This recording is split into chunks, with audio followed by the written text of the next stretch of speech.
Good morning, everyone. I'm Mike Rogers, the Assistant Vice Chancellor for Faculty Development, and I have been involved in distance education since I joined the system in 1999, so I've been around here and doing this for a long time. Chancellor Huckabee has recently directed us to ramp up our efforts with distance education throughout the system.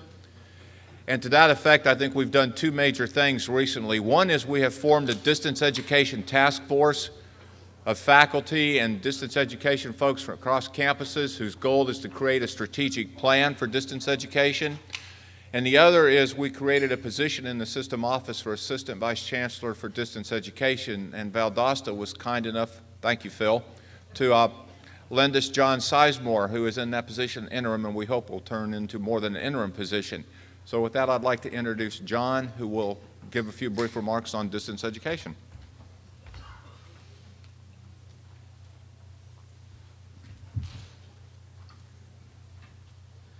Thank you, Mike. You know, we've had a lot of talk over the last 2 days about distance education. I think you can say it's a theme of this summit. And so I don't really want to have to go back over all of that. And I would like to say, fortunately for you, I think we've found two new speakers to talk about some issues that we haven't had much discussion about to this point. Let me just say, you know, for the past 15 years, the university system has been building out infrastructure to support distance education. We've got the learning management system. We have Ingress, an integrated registration system that allows you to develop or provide collaborative online registration for students. They can take those collaborative courses on an online collaborative server.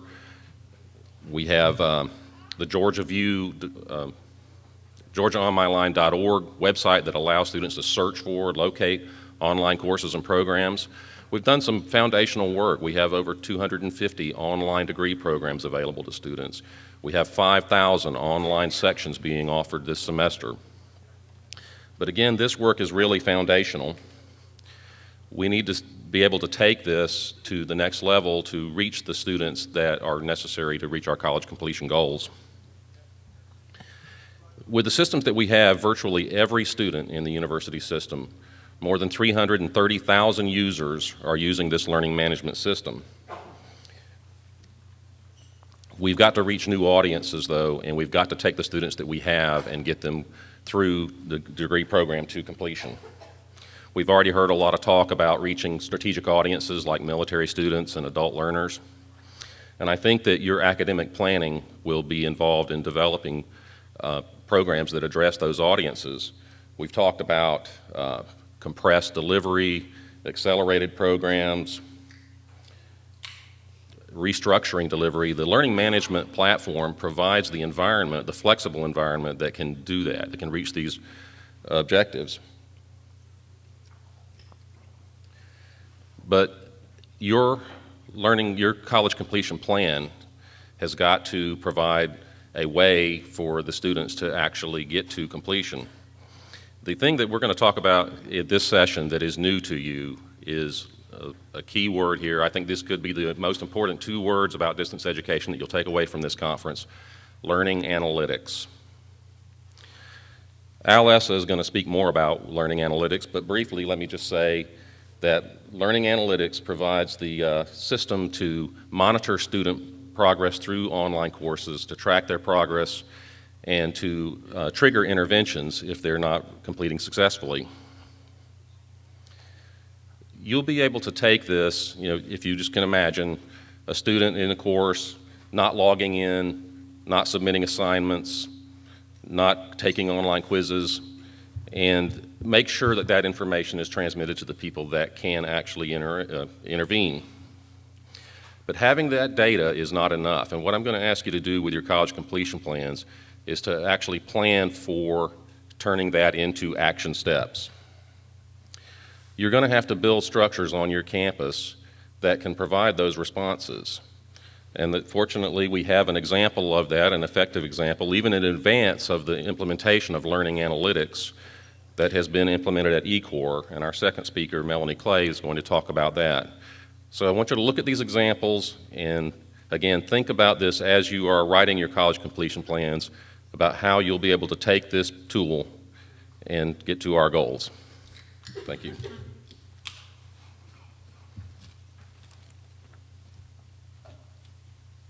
Thanks, John. How many of you have heard the term learning analytics before? Good, about half. So I'd like to introduce Al Essa, who is from Desire to Learn. Desire to Learn in the software has a basic set of learning analytics with it, but we have packages in addition to that we can purchase that will help us with that. Al's been with Desire to Learn for approximately a year, and before that was with the System of Minnesota. And is going to come to speak to us and explain more about the concept of learning analytics.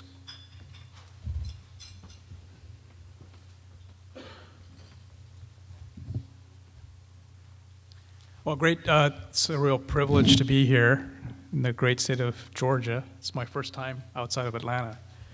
Already have learned a lot in the past day and a half. I just want to mention just a couple of opening remarks.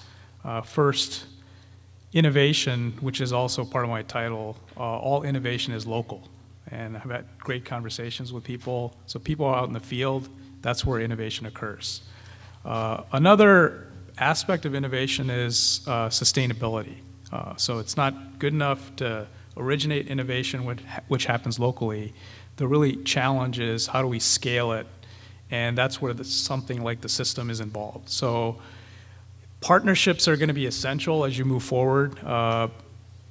Locally, academic affairs, student affairs, IT, and then when you think about sustaining these innovations, partnership of local campuses and institutions with the system office. I'm not going to go over my background. I have all this stuff is on my website. Going to plug it shamelessly. Going to switch over to a video.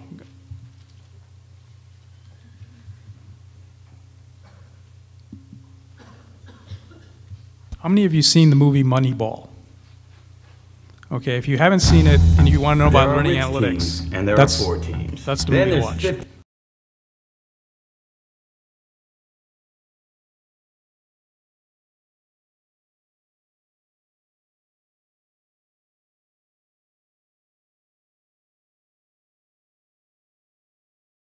Okay. So what do we do when we're faced with overwhelming odds? This is from the David and Goliath story.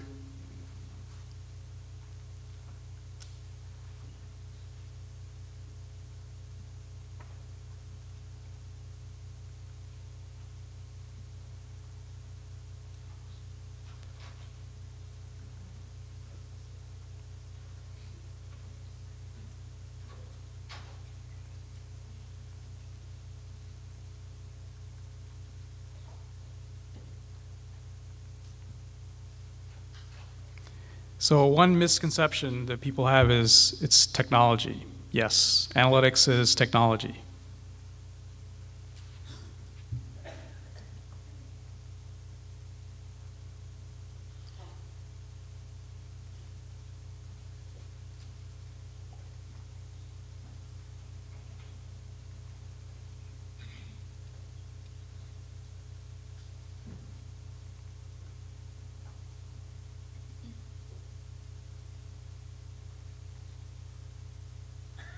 So really I think the central thing about understanding analytics, it's not technology. The technology is coming into play, but it's really about culture, making a cultural change. So let's talk a little bit about what that means.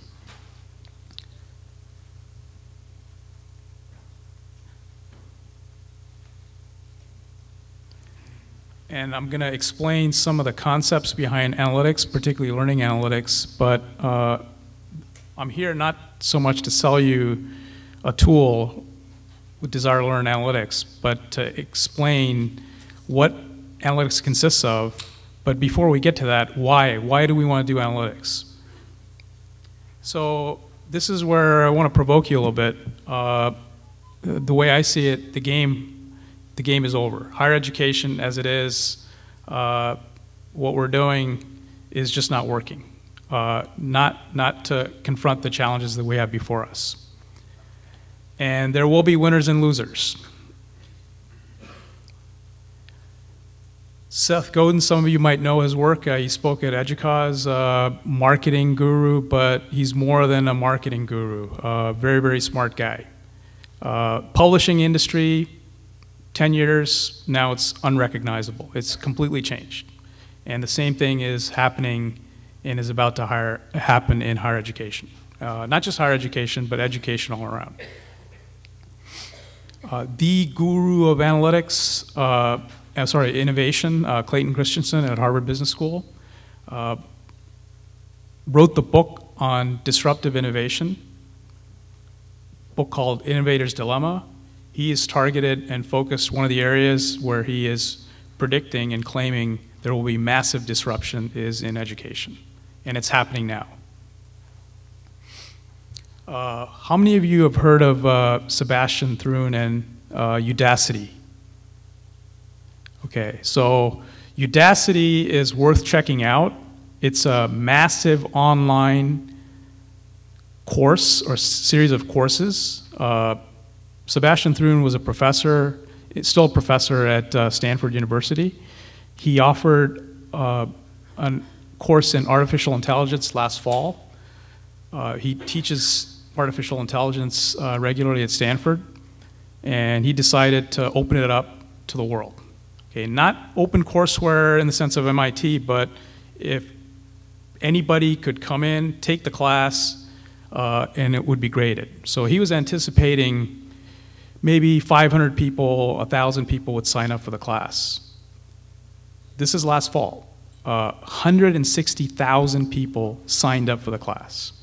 Of those, 20,000 finished, completed the course. He decided, oh, I'm going to change the game. This is, why would I want to teach at Stanford University and reach 20 students or 50 students when I can reach 100,000 students at the same time? Fast forward, you go to the Udacity website, UDACITY. They have 2 massive online courses taking place in computer science, and they're going to roll out 10 more in the next 6 months. And I've gone through the course material. It's superb. So these guys are changing the game, and that's happening with technology, content, and the web. So the future is already here. Analytics is already here. It's how quickly this is going to go to scale. Okay, so what are some concepts around analytics? Big data, experiment optimization, collective intelligence, predictive modeling. Some of these things you guys are doing already. Let's talk about big data. What does that mean? So some of you know the song by Sting. Every breath you take, every move you make, every bond you break, every step you take, I'll be watching you. Now, you thought that this was a love song, but no, Sting is not, this is not a love song. He's talking about the internet. Every move you make, every breath you take, in the online environment, everything's a transaction, and that's being captured. When a student, now in the learning context, in the learning management systems, other online tools, we are now starting to capture every move you make, every breath you take. So when a student logs in, we have it. When a student accesses a course assignment, we capture it. When an instructor posts an assignment, we capture it, right? So everything's a transaction, everything's being recorded, and that's big data. So we are amassing huge amounts of data in these data sets. Next concept is predictive modeling. So there was an article recently in the New York Times about Target. When you go to a store like Target, they are capturing every move you make, every breath you take. And one of the things that they use that data for is predictive modeling, and they have something called a pregnancy index. So they know which one of you is pregnant, and also they can predict pretty accurately what week you're going to deliver your baby and even the sex. every move you make, we're watching you.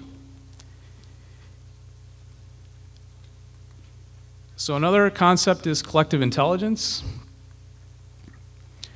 So this is Eric Mazur, a professor of physics at Harvard University.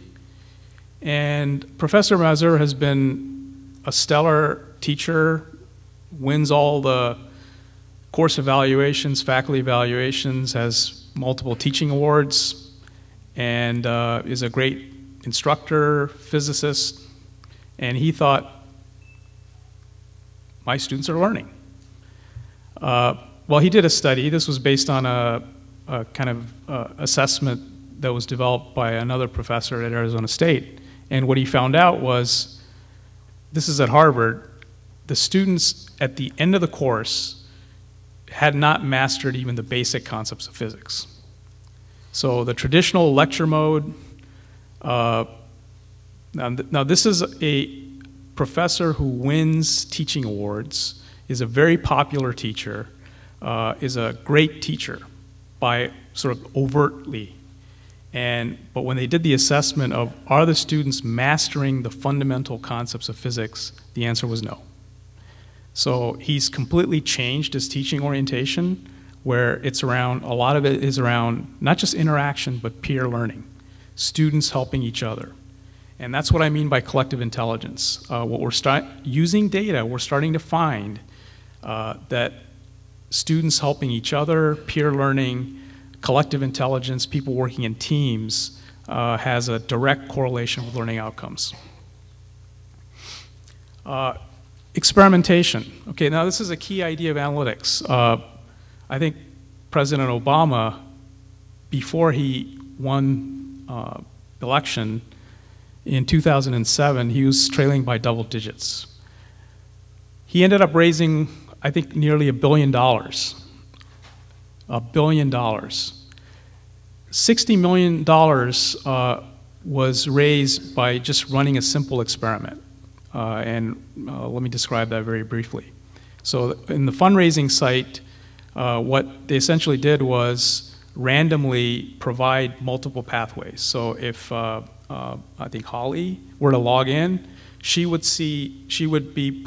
go through one trackway, presented with one set of videos or images. Whereas Irvin, if he logged in, he would be presented with something else. And they tested that to see which ones had the greatest uptake in terms of somebody plopping down dollars, okay? And they found that there was 50% difference in terms of one pathway over another. And that led to $60 million just based on that one experiment. So experimentation is a key idea of analytics. Final is optimization. So this is sort of a maturity curve for analytics, and it's a way of assessing both your own capability as well as vendors and tools that are out there. So analytics level 1 is really where most of us are, and it's around data, getting access to data, getting access to reports. Most of us are stuck in that mode, and we need to do that. So, but analytics level 1 is really about getting data. It's really retrospective data. And at best, it's data about what's happening now. So what are retention rates among the demographics, what are the success rates, et cetera. That data is important, essential for planning, for strategic planning, et cetera, and decision making, but it's like having a rear view mirror in a car. You gotta have it, but just imagine having a car that can only look backwards. So that's analytics level 1. It's really essential, but it's not going to help you in your journey to move forward. So analytics level 2 is really about predicting the future. What will happen if I don't change my assumptions? Or if I vary an assumption, where will I end up being? So that's when we start looking at things like predictive modeling, forecasting. So that's another level of sophistication with analytics. Analytics level 3 is really the holy grail, and that's optimization. That's how I want things to be, my desired future. So what does that mean? Anytime you're going on a journey, you're at point A, the current state, and you want to go to point B. So there will be multiple pathways to get from point A to point B, and the challenge is to find the optimal path. So analytics really level 3 is optimization. Given that I want to go from point A to point B, how do I get there and what's the optimal path? Now, it sounds easy, but even getting agreement on where you are, right? That's not a technology discussion, that's a discussion, and that's a cultural discussion. So a lot of you can state the problem in a simple way, but the challenges are hard. So here's one definition of learning analytics. It's finding an optimal path to a desired future. So think of the student as a pilot in a journey, right? And what analytics is I'm trying to get from point A to point B, and if I'm a pilot, what's the cockpit look like? What sort of navigational instruments have you provided to me? Not reports, not something after the fact, but real-time data, real-time instrumentation. And when I get stuck, when there's a new weather pattern coming along, I have to make adjustments. People who are instructors, advisors, et cetera, we think of ourselves as air traffic control. You've got to help navigate all these planes out there. Some of them are on track, some of them are well on their journey, but other ones are off course. Other ones are not off course yet, but if we don't intervene now, they might get off course. Another definition, alternate definition, which I've talked about, an empirical approach to improving learning. There are a lot of theories. Everyone has their own favorite theory about what works in learning, but what's the data? And so we have to become scientists now in terms of learning. What works, what doesn't work? And third definition, this one incorporates the idea of collective intelligence.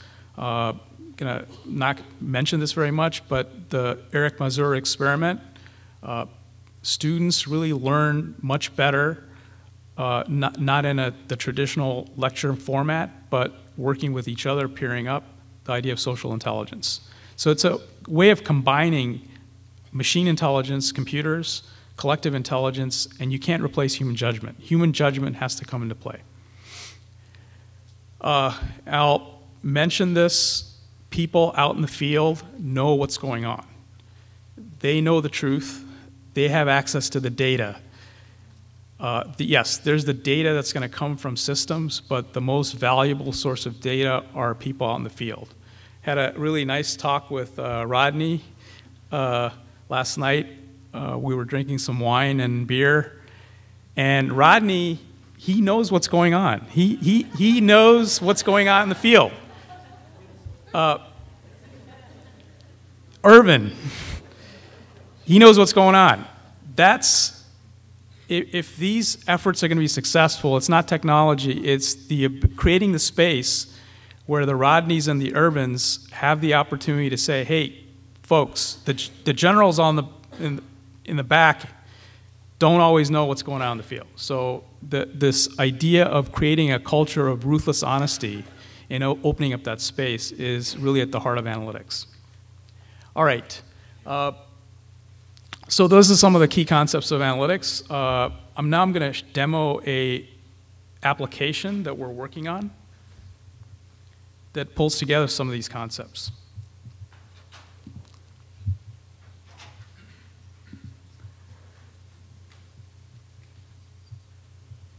Okay, so the application is called the Student Success System, and the basic idea is we want to provide a holistic analytical view of student academic progress.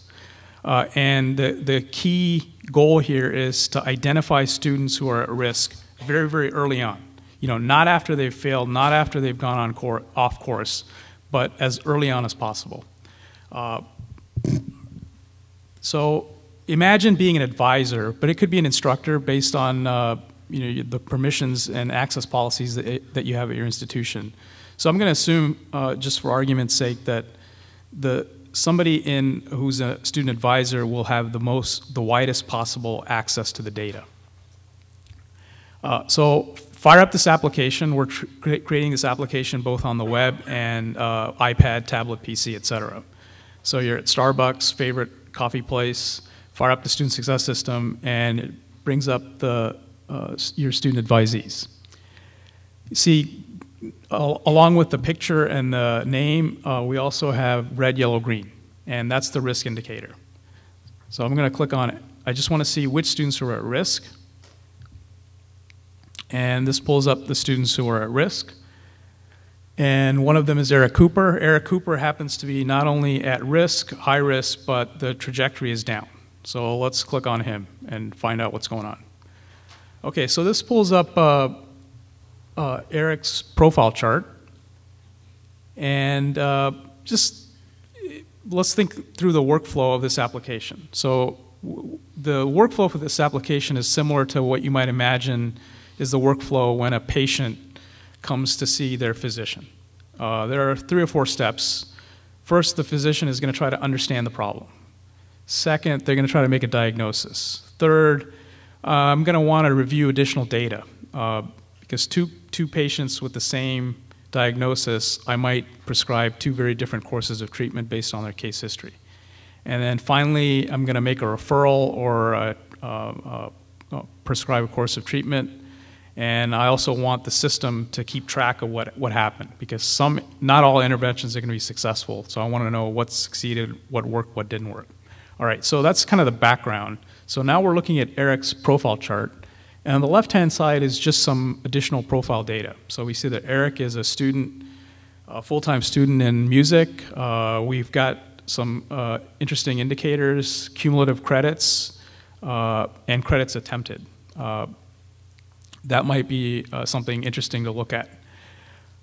On the top side now, so that's not analytics, that's just data about who Eric is. On the top now, we see something called college preparedness.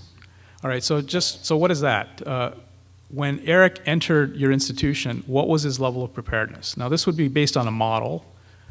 So what this is telling us is that Eric's level of preparation when he entered Savannah State was about average. We also see that he's taking 4 courses this term. He's enrolled in 4 courses: mathematics, political science, English, and music. Going to call your attention to the right side, which is the success index. That's a predictor. So I talked about analytics as data about the past, data about the present, and data about the future. So what this is telling us is that we're predicting that Eric is going to be in trouble, will not succeed in math and English. The bar graphs are a week-by-week prediction.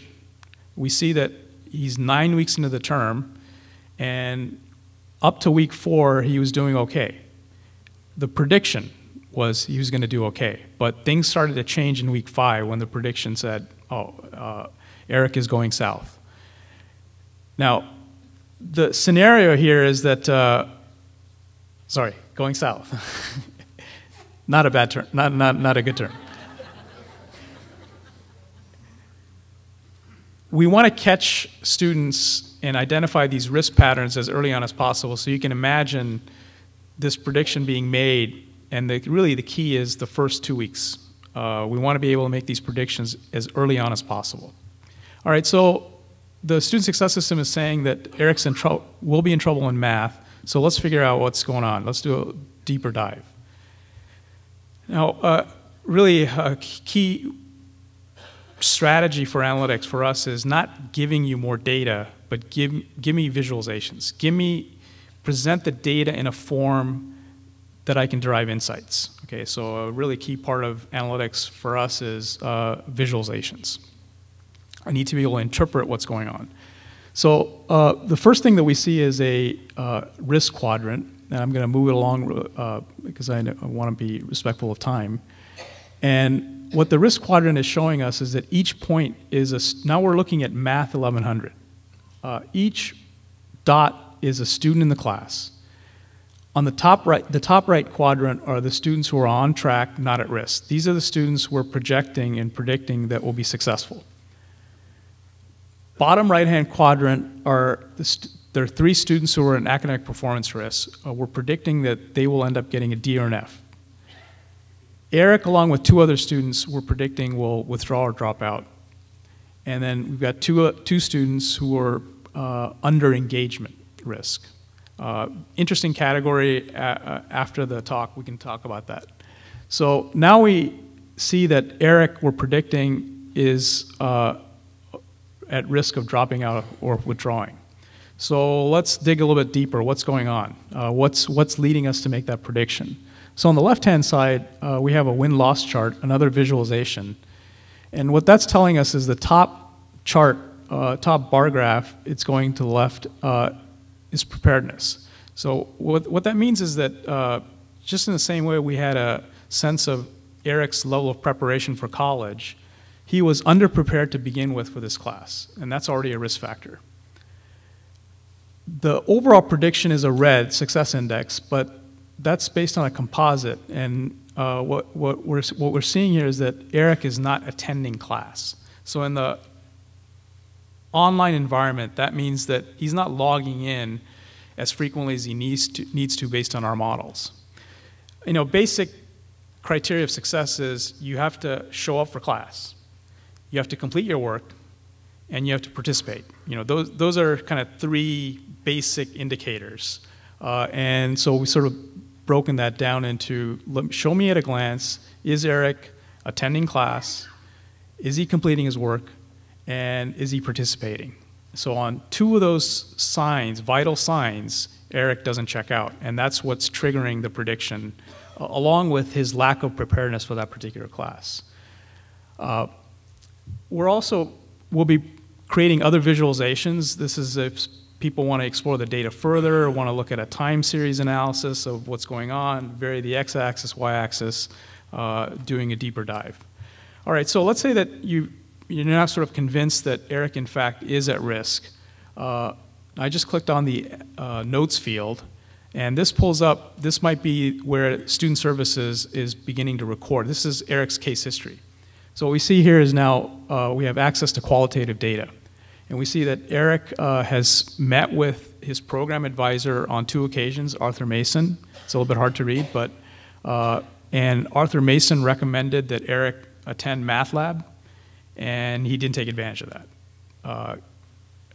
Eric met again with Arthur Mason in November and noticed that he's a varsity athlete, is having trouble juggling his course workload with his work study, et cetera, right? So now I'm beginning to develop a bigger qualitative picture of what's going on.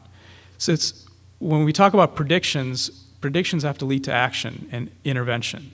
And so just understanding somebody's at risk is not enough to know what I will do in terms of the intervention. So a case history, having access to a case history is going to be essential.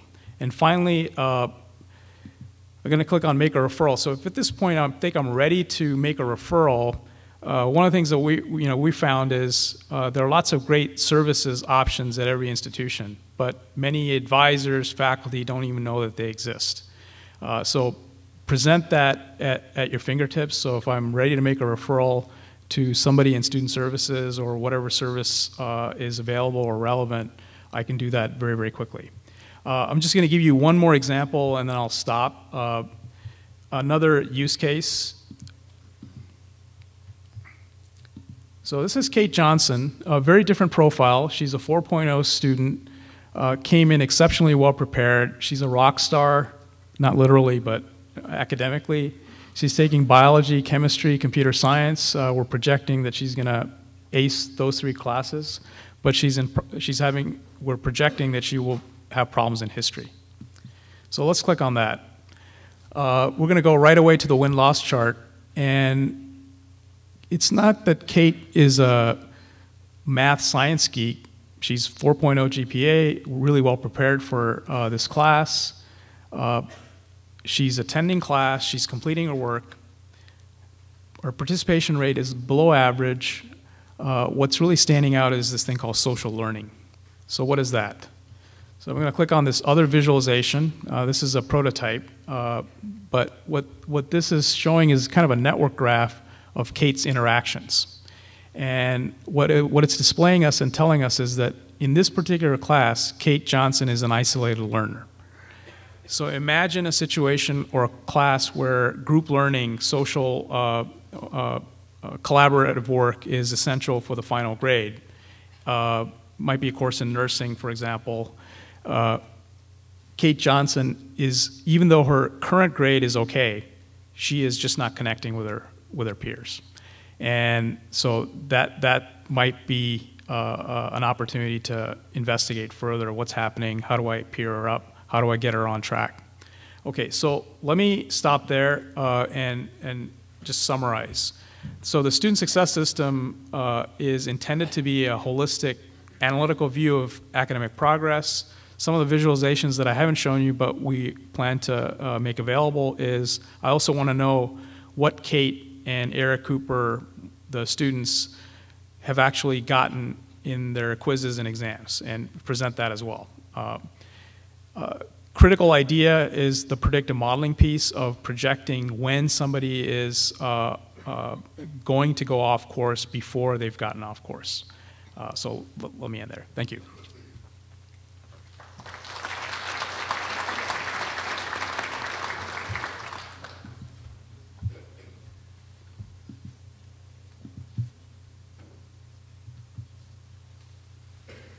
Thanks, Al. I think tying us into baseball is probably a pretty good analogy. We've both been around a long time. We've both got a lot of tradition. We're both resistant to change, and we've both got a lot of statistics. If you have not seen the rest of that movie, the contention becomes the general manager and the manager. The manager continues to follow the tradition of baseball and do what he's always doing and playing what he thinks is best. The general manager wants him to play the catcher at first base because he's got statistics. Well, the general manager takes care of the problem very easily, because after the team's lost 11 out of 14 games, he trades the player. So the manager doesn't have the option, and he puts the catcher in at first base, and guess what happens? They win 22 games in a row, set the major league record, and win the pennant.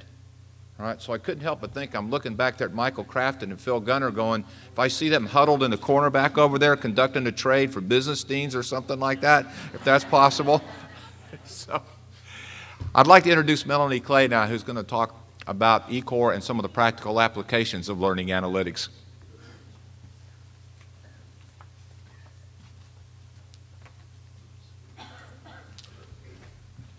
Okay, I always have to do this.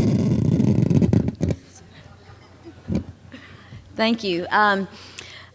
As Mike said, I'm Melanie Clay. I'm from the University of West Georgia. I've been involved in online learning for a long time. In this presentation, I'm really going to put more on my eCore hat. I have been involved as an administrator of online learning for about 16 years, or distance learning. I've also taught many, many courses. I have most importantly been a student of online learning. I received my PhD from the University of Nebraska-Lincoln completely online, and I am about to get a PhD from SPSU right now, S-Z-A-F-R-A-N. Did I get it? Yes. So now I have to. Okay. We are really excited about what you all just saw, and I don't understand it all. I just know that it's going to make our job a whole lot easier. It's going to make it more efficient. One of the things that we're going to talk about is that, and I'm also going to talk about our present strategies and how well they're working, some of our other elements of our strategy that aren't so much related to analytics, and also what I see as the number one biggest impediment to student success. It was mentioned before, disorientation of a certain type of students, and I think that's how online learners are different. They have some different needs that require us to really have a laser focus on our student support for them, more so in some ways than we do in the traditional environment, and that is because of their disorientation. Courses have to be designed very, very carefully, and even in the best of all worlds, it's very easy to get lost in that environment and for students to give up. In the eCore program, there was historically notoriously high dropout rates. Okay, before we took on the program, the University of West Georgia was an affiliate, and we made a lot of progress at West Georgia in kind of reversing that. And then 3 years ago, we became the administrative provider, so that gave us the ability to leverage what we had already done at West Georgia and to take it system-wide with that.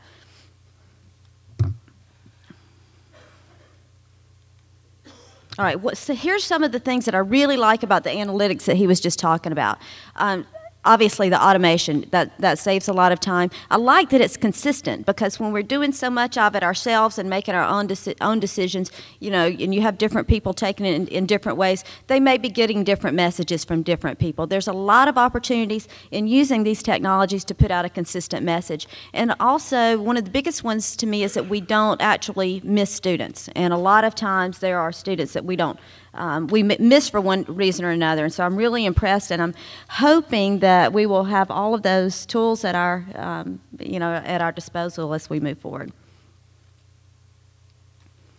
Here is an example of what we've done. One of our many focuses in our own data at eCore is course completion, because, and if you don't know what eCore is, let me go back and explain that. That is the Collaborative University of System of Georgia program that began around 2000.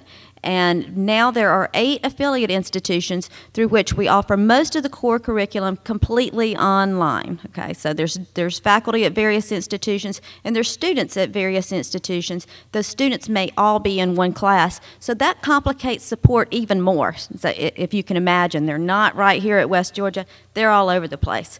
In 2007, course completion rates were about 71%, 84% in 2011. That is still going up. Institution by institution, we've seen at the University of West Georgia that our eCore course completion rates are actually higher than our face-to-face at West Georgia. They're approaching 89%. So we're very, very proud of that. And what we've done, we've really looked at data, and one point I want to make before I forget really is that all of these plans that we're putting together for college completion, they have to be nimble, they have to be flexible. One reason that we've been able to have so much success at eCore, we talk a lot about culture, but eCore, there's certain variables that make it more controllable. In a lot of ways, it's a closed system. And so we look at data almost every day, and we're able to look and say, you know, this strategy's not working, and we change it that day. So we lock into our course completion plans, and we say, well, we told the Board of Regents we were going to do that. We have to have the ability to say instantly, let's try something different. Let's change the game up a little bit. Okay, so what did we do? We tried to find out what was going on. So we looked at the data that was available to us. We went through that in a lot of different ways. We did surveys of students. We looked at many variables, and we held focus groups to find out what were the problems. And we identified several, and we came up with some plans. In the early years, we did change those plans. We said, well, this is working well, and this one's not working so well. Here's the 4 things. We do many things, but here's 4 things I'm going to talk about briefly that I think have had some of the biggest impacts. One has been gated registration. Another one is how we chunk information when we tell them what they need to know, not in terms of content, but how to get to your class, what you need to know before you do that. The faculty role is immensely, I cannot emphasize that enough. It's hugely important. And then the part that really goes back to the analytics the most is the identifying and contacting the at-risk students. And let's start here with the gated orientation. And those among you who are eCore affiliates are quite familiar with this. What we found in the old eCore days were that students were getting a packet of information, wonderful packet, you know, pretty much like your tax form, 1040 instructions or whatever, and they were supposed to know all that information. They had the responsibility for reading all of that information. It was a lot.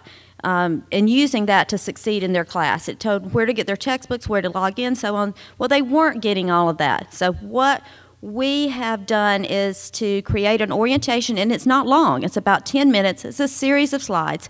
They have to go through these to find out the most basic information that they need. And I've kind of made a little word map up there. The calendar's different in eCore. It doesn't always start on the same day. And these things can really mess you up. You're like, oh no, eCore started a week ago? I thought we weren't starting school till Friday. All of these things they find out ahead of time. They then have to take a little short quiz and get it all right before they can register. Okay, so I'm not going to go real far into that, but that one thing was really successful. Back to, no 1040 handbooks. We give them information over and over in a lot of different ways. You know, about one of the things they have to do is sign up for face-to-face proctored midterms, or finals. So we send them those reminders. We'll only talk about the midterm. We won't tell them 50 things you need to know this week. Say, sign up for your midterm. We'll email them. We'll put it in the class. We'll put it on Facebook. We put it all of these different places so they get it. And that's one of those small things that Myrna and Scott were talking about that makes a big difference. Now, this is the one that really ties back to the analytics, and one that's very, very effective, but also extremely resource intensive. And we are fortunate in eCore that we have a financial model set up that's different than a traditional financial model that enables us to pull resources to support that and makes it a scalable solution. Okay, so the very first step in this, and we know that this is one of the things there are a few things from for-profits that we can actually emulate that they do well, and this is one of them. So the very first step is actually in our system, in our most common type of outreach, is that the faculty identify the students themselves, and they complete a form and turn it into us each week. And it says on there, basically what the analytics are already doing. It says this student has missed this assignment. I'm concerned about this student. They can put a note in there. They can talk about whether or not they tried to contact this student. And they send these reports in on every Monday. And then we have a success team of students assigned by class or by subject. We used to have it by affiliate, and then we learned, well, if we have the same person working on English over and over, then they really start to be familiar with that course and those assignments and those people who are teaching those classes, and so that works a lot better. So it's really, really serious reaching out to them. They track them down, they find them, they call them, abiding by all FERPA regulations, of course. But there's a big element of showing concern and support.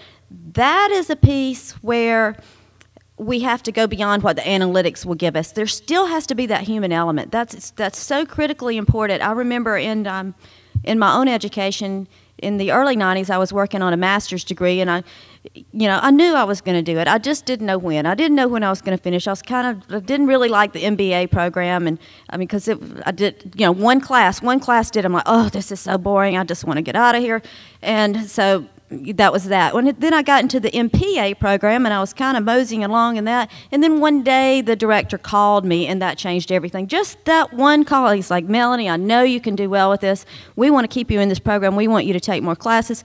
Come in and talk to me. Let's get you more involved. And that's all it took. And I'm like, oh, well, somebody noticed me, so I'm going to go and do this.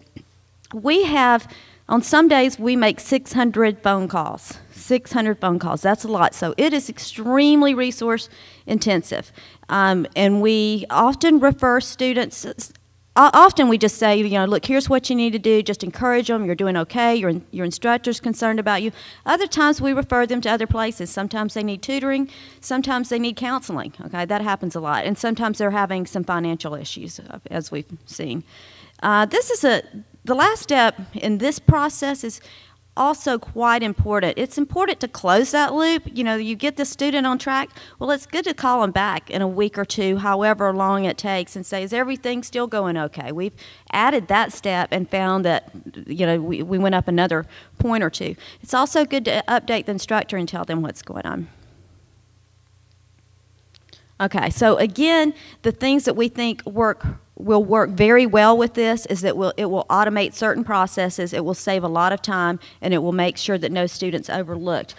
We still have to provide genuine encouragement, which is not necessarily going to come from automated emails that we can set up through the analytics. Okay, they still need to have that connection to their mentor.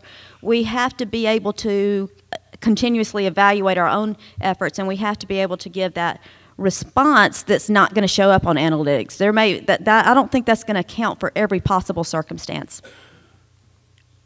Now, this is a biggie.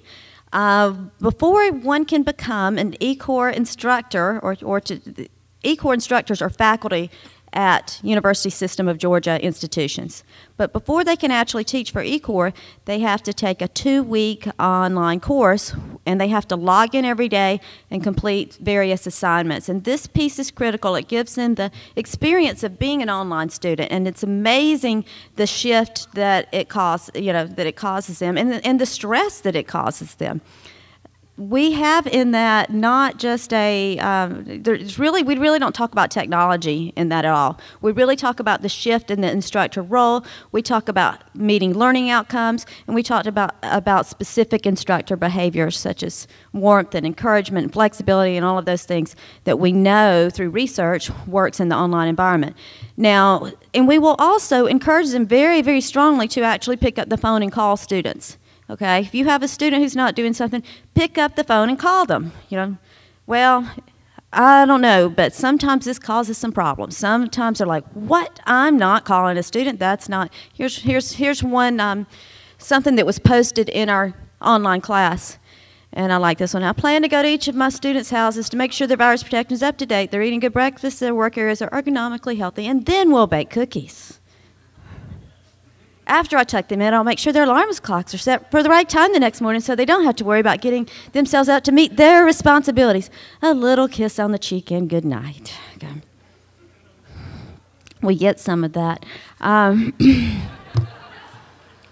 Here's one of my responses to this thread. Remember, they're required to log in every day or they don't teach for eCore.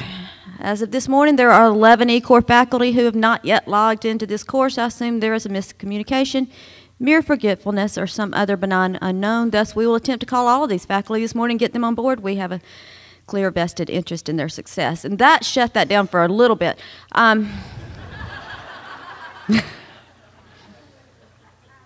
Let's go back to this. If you in this audience, after these whole 2 days, believe that a faculty, that it is asking too much for a faculty member to reach out and call a student, if you believe that, I don't want you to raise your hand. I want you to stand on your table and do the chicken dance now.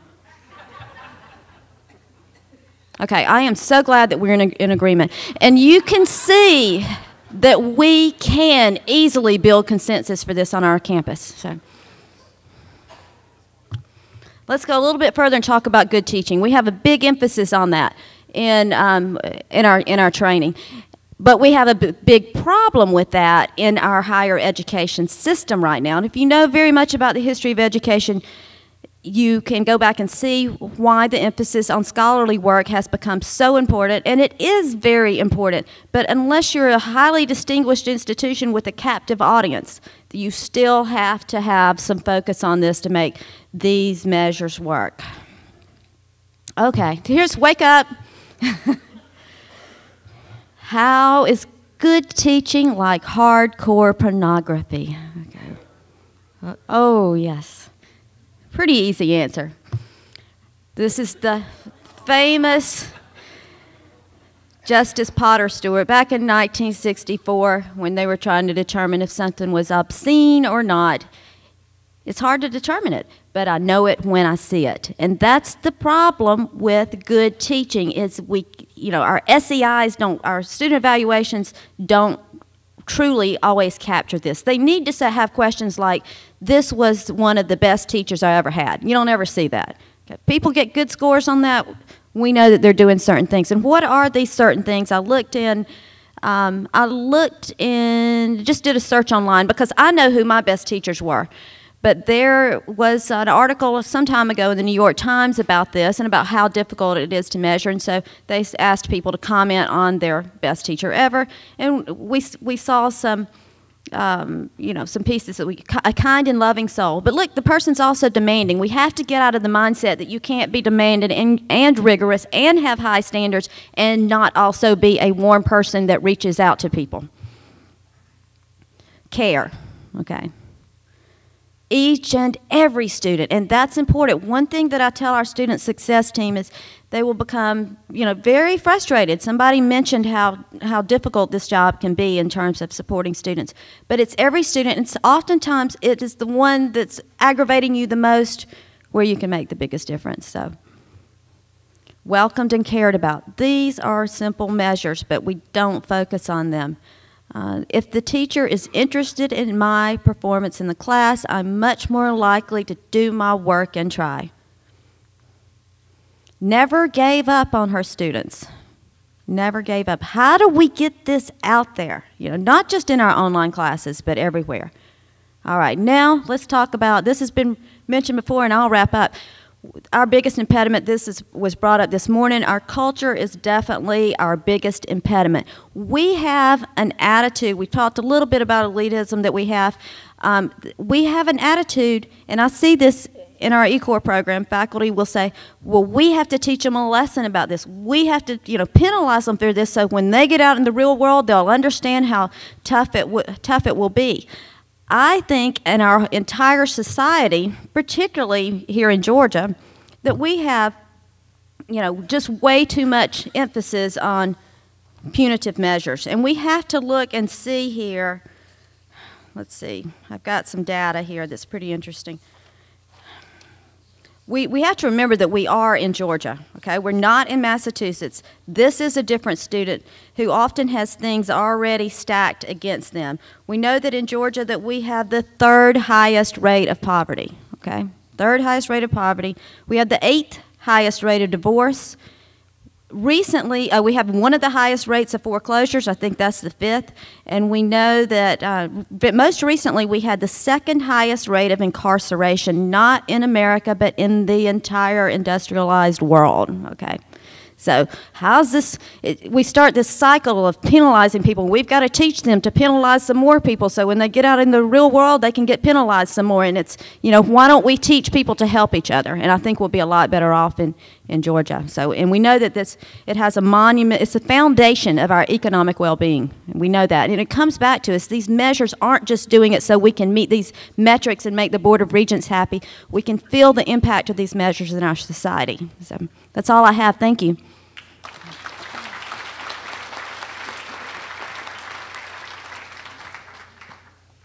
Thanks, Melanie. Another thing they ask us to do as eCore faculty, which she didn't tell you, is we have to give our cell phone number to students. And how many of you have been eCore faculty members out there? We've got, a few. I've been doing it for 3 years, and I've had one phone call to my cell phone in 3 years, and I thought, I'm like you. No, I'm not giving my cell phone number out. But I did. All right, we actually have a few minutes one time for some questions. So does anybody have questions on learning analytics or anything that we've covered? Nobody? All right, you can't leave yet. The boxes are not quite there, and Lynn has a few things that she wants to close with.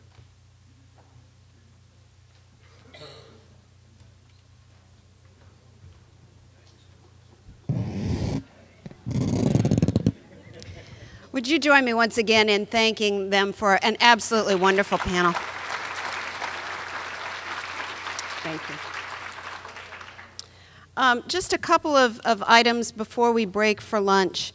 If you were wondering when you came to the conference about whether there was any question about issues of quality, and I know Dr. Morgan and Dr. Reed-Taylor mentioned it in their opening comments, I trust that that has been driven home, because this isn't in any way about diminishing quality.